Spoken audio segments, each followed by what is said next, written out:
Good morning. This is Bobby Dupre with the Bobby Dupre Show, presented to you each Thursday morning at 7 a.m. And of course, you can also view it at, what is it now? KDCG.com? KDC.com. But you can view it at the times. Oh, yes. We are on at 7 a.m. on Thursdays, and we're on at 3 p.m. on Sundays. That's going to be starting on the 1st of the month. That's right. Not this Sunday, but next Sunday we start the new programming.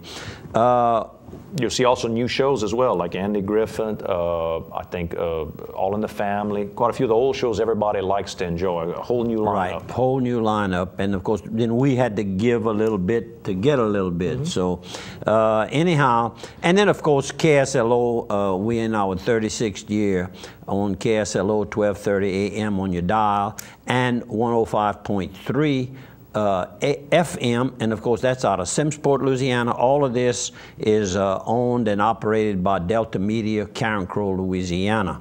And of course, the internet is worldwide, and any time of the day that you want to watch it, just get to your computer and pull up the Bobby Dupre Show, and bam, you have it. Yep. And I guess you could say anytime on your iPhone. Same thing. So, I mean, lots of opportunities to watch the Bobby Dupre Show and other good programs here at KDCG. Weather, the rain has really been occurring. And of course, we're taping on Wednesday morning. It's my understanding that the weather reports they really believe that the rains are going to slow down, if not discontinue completely for South Louisiana by Thursday. On Tuesday, some rain, but just light showers, just enough trouble if you're working on a roof. But apparently, Mac was working on Steel Magnolia's building over in downtown Washington on Main Street, and was able to complete repairing the roof, completely redid one section of the roof, and hopefully that'll take care of it. And we want to thank Mr. and Mrs. Fontenot for being so, I guess, patient. It's a very difficult, it's one of these add-on jobs. You have to use different angles than what you normally would use on a building if you were building with a metal roof. But Mac felt pretty comfortable. I called him just prior to going on the air. And so anyhow, the rain hopefully will slow down. And one other thing we hope that slows down is the mass murdering. Since our last program, very terrible accident. Well, it's not an accident. It's a killing spree that this person went on. Why don't you kind of get into that? You more into that type of, what kind of movie was he going to watch? He was going to see Batman. Batman. And, well, I say he was going to see it. He timed it when he knew there'd be a lot of people. And the Batman movie, of course, they were anticipated to be one of the biggest movies ever to open. They had a midnight viewing. And you could wear an outfit. And you wear a costume. A costume. That's the big difference in all of this, is that he and you blend in, because everybody wears either Batman costume, you might wear the bad guy, you might wear the good guy's outfit, and you just blend in. And tell us a little bit. Well, it looks like what he did was he had planned this thing way out ahead of time, and he had some guns and just literally snuck in the back door of the theater, waited, and when the lights got low and the music got loud on the screen, then he just started unloading and shooting all these people just at random. I mean, you know, nobody in there knew him that I understand. You know, they didn't know who it was, and he was wearing a gas mask because he put even a gas can down with a smoke bomb. Not a sharp guy to do all that. Supposedly a brilliant fella. A brilliant fella. Broke somewhere in that head. He was working on his PhD degree, had a grant to pay his tuition to the college, and a grant to pay subsidy for his everyday living, about $2,000 a month. Research work to help the U.S. government's health system. I mean, he was a guy who was doing some good work, and then something went off the rails at some point. I mean, there's no logic to it, you know.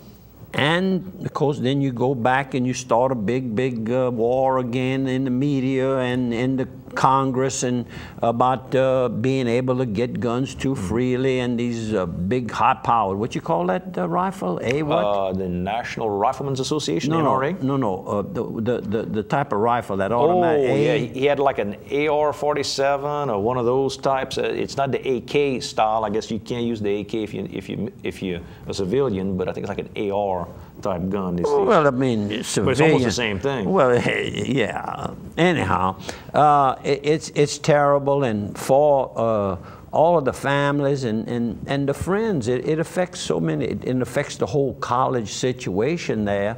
And of course, they had the problem years ago at Columbine High School, which is in Colorado as well. So it brings up some old wounds for those families who, you know, they had gotten past a lot of those problems, and here it opens it all back up. And then right here locally, since our last program of last Thursday, a grand jury hearing that took place last Wednesday, and we spoke about it briefly on our program of last week, that while we were taping last Wednesday, the grand jury in Lafayette Parish was meeting, and as it turned out, there was a big shocker at the end of the day. Around 6 o'clock they came out, and instead of just getting a true bill, which they expected to get on the Shunick young lady, they came up with a case that occurred in 1999, I think it was. Miss Pate had been missing, and young Brandon Laverne was a suspect back then in that case, sure, but not enough evidence at the time. But with the DNA, let me tell you something. Some of them old crimes come back up. Look at the cold case that this week they got an indictment on here.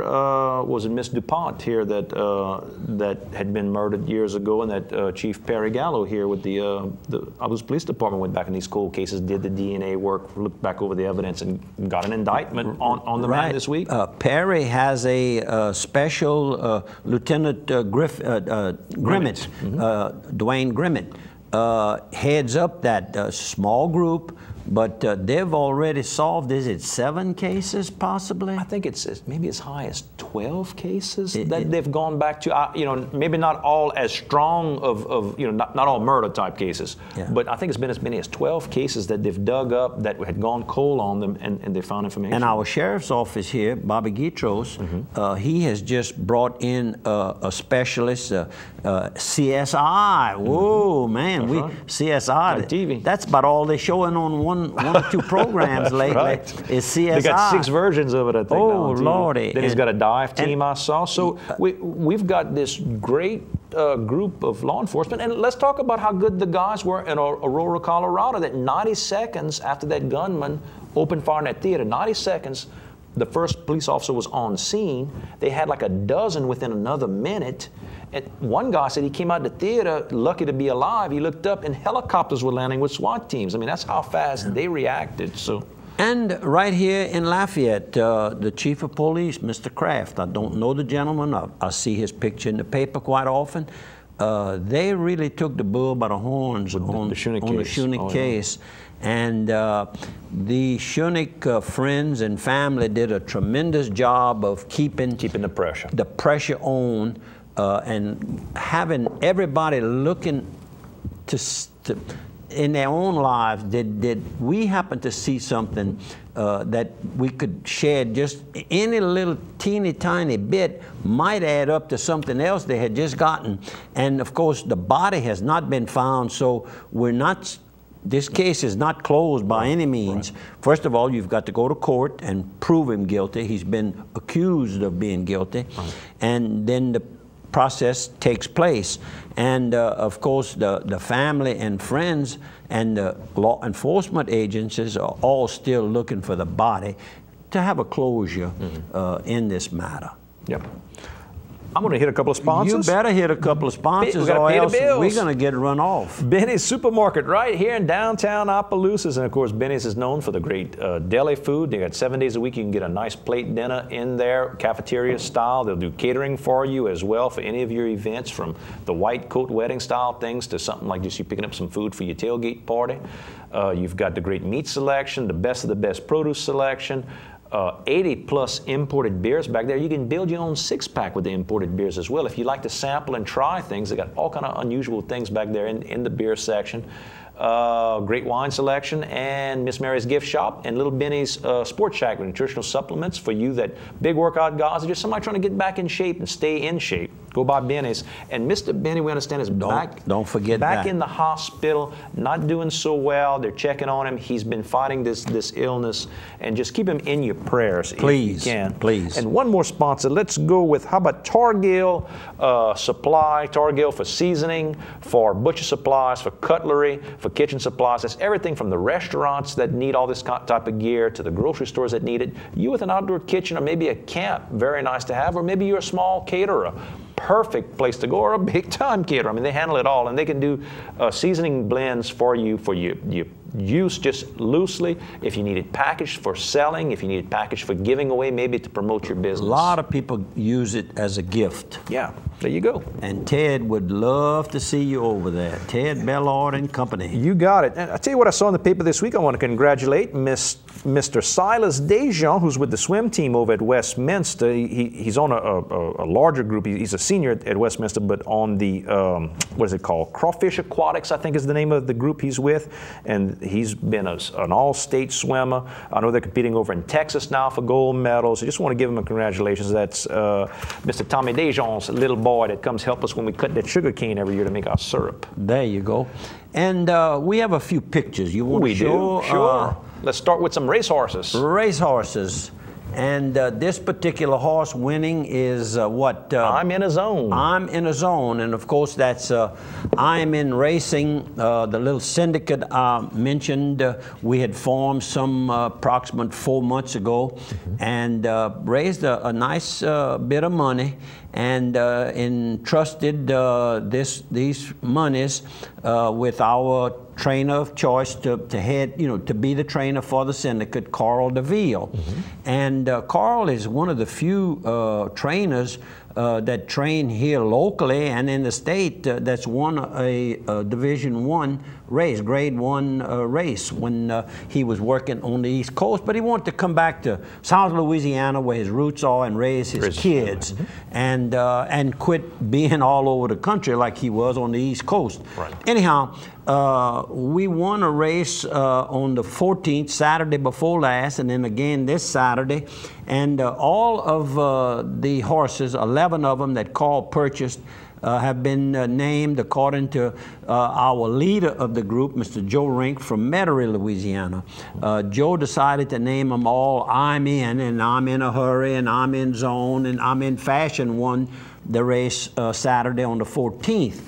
And we have a horse, by the way, if you watch it at home, or if you go to the track, or if you go to one of the off-track betting facilities, we have a horse, I'm In, Saturday night. I forgot which one of the Just look for the I'm In to start. And it was the one I kind of liked, so I don't know if he's going to do anything or not, but he's running Saturday night.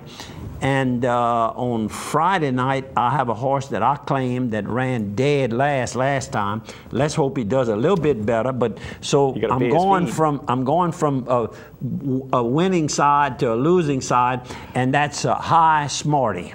We're going to take a 1-minute break. Radio and TV.